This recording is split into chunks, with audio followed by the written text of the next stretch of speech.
Alrighty, welcome to your online notes. This is going to be the first one we do, so I apologize for any bugs that are going to inevitably show up. So, tonight you're going to be learning about scientific notation, which is one of the basic and important aspects of writing and communicating numbers in science.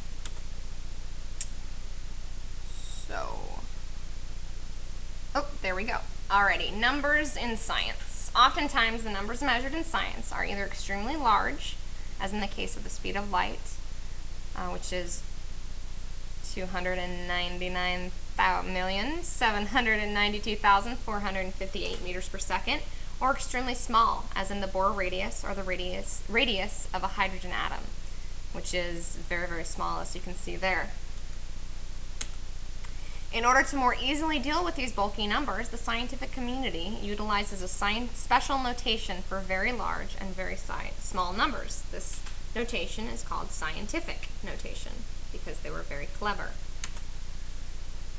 Scientific notation has all numbers expressed as a number between 1.00 and 9.99 raised to an exponent. An exponent is a small number in the top right-hand corner. So, for example, 2.39 times 10 to the 8th.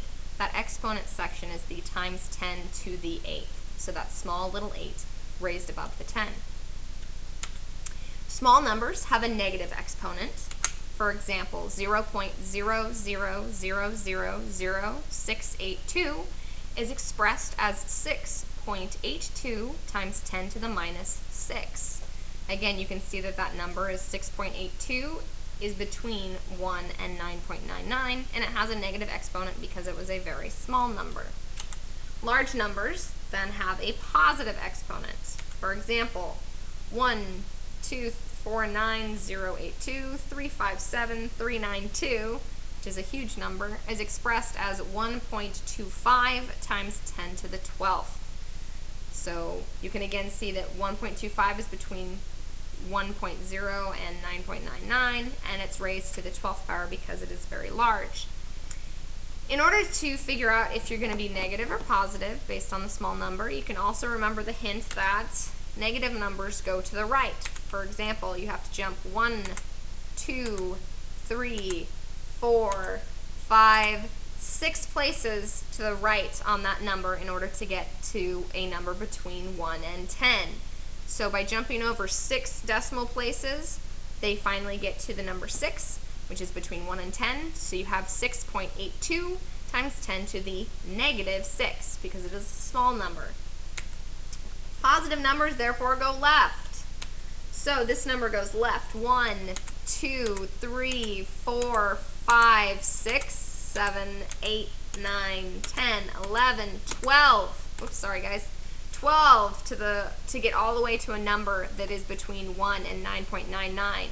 So by going over all those different decimal places to the left, they finally got to 1.2, and that is an acceptable value for scientific notation, and so that is written as 1.25 times 10 to the 12th. They rounded it there for you so that they didn't have all those extra numbers.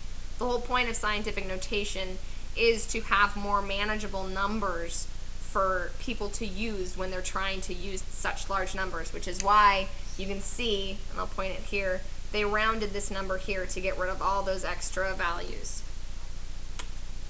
When writing values, that's significant figures in scientific notation. When writing values in scientific notation, the number of significant figures is typically 3 with 2 decimal places, unless otherwise specified.